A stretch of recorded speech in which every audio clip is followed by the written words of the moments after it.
आजकल ऐसे दिन गुजर रहे हैं, क्या ही बताऊँ। मेरी दिमागी हालत इतनी ख़राब हो रखी है। अब आप सोच रहे होंगे क्या हो गया, क्योंकि मेरे मायके में भी सब कुछ सही नहीं चल रहा। मेरी बहन की, पापा की, मम्मी की तबीयत, किसी की तबीयत भी सही नहीं चल रही है। यहाँ पर पतिदेव की हालत भी आप सबको पता है कैसी हो रखी है।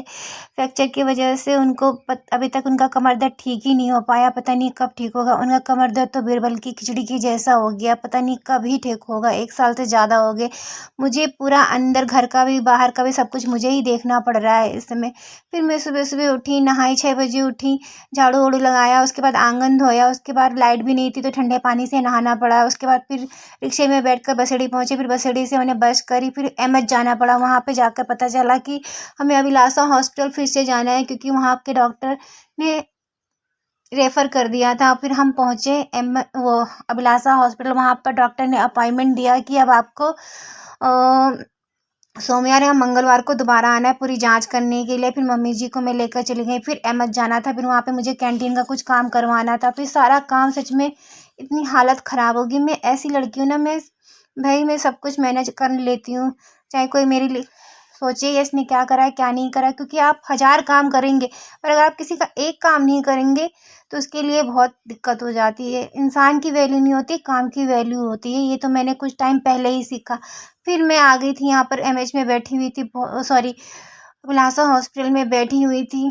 उसके बाद डॉक्टर ने फिर आए, फिर उन्होंने बताया कि आप लोग 3:30 बजे आइएगा, फिर मम्मी जी की सारी जाँचें होंगी। सच्ची में यहाँ उस हॉस्पिटल पहुँच कर तो मेरा दिमाग ऐसा हो जाता है, एकदम ख़राब ही हो जाता है।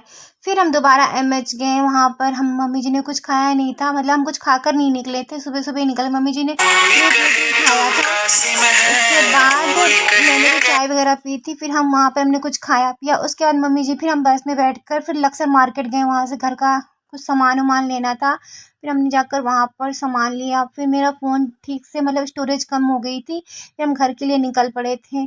फिर देखिए, सच्ची में इतना दिमाग ख़राब हो रहा है आजकल, मैं बता ही नहीं सकती हूँ। मेरी आवाज़, मेरे फिर ठंडे पानी से नहाने की वज़ह से मेरे को बुखार भी आने लगा था। मैं घर पे आकर, मेरी हालत एकदम टाइट हो गई थी, पस्त हो गई थी, क्योंकि मैं ज़्यादा देर तक, मेरे को भी बैठने में दिक्कत होने लग जाती है। फिर आके फिर मैंने घर का काम निपटाया, फिर रात का खाना-वाना बनाया। फिर सुबह उठी, इतना भयंकर आंधी-तूफ़ान आ रहा था, इतना आंधी-तूफ़ान आ रखा था। मैंने कहा अब नहीं तो अब बना। फिर पूरा सुबह उठी, इतना ख़राब हो रखा था माहौल। फिर सुबह उठ के मैंने सुबह बर्तन-वर्तन धो के बारिश में रख दिए। फिर उसके बाद पूरा फ़र्श-वर्श धोया, पूरा साफ़-वाफ़ करा। उसके बाद फिर देखिए कितना साफ़-सुथरा हो गया। उसके बाद फिर मैं नहाई, मैं बारिश में भीग गई थी। बारिश में भीगने की वज़ह से मुझे बुखार-वुखार आने लग जाता है। फिर मैंने सुबह का नाश्ता बनाने की तैयारी करने लगी, तो ऐसे मेरे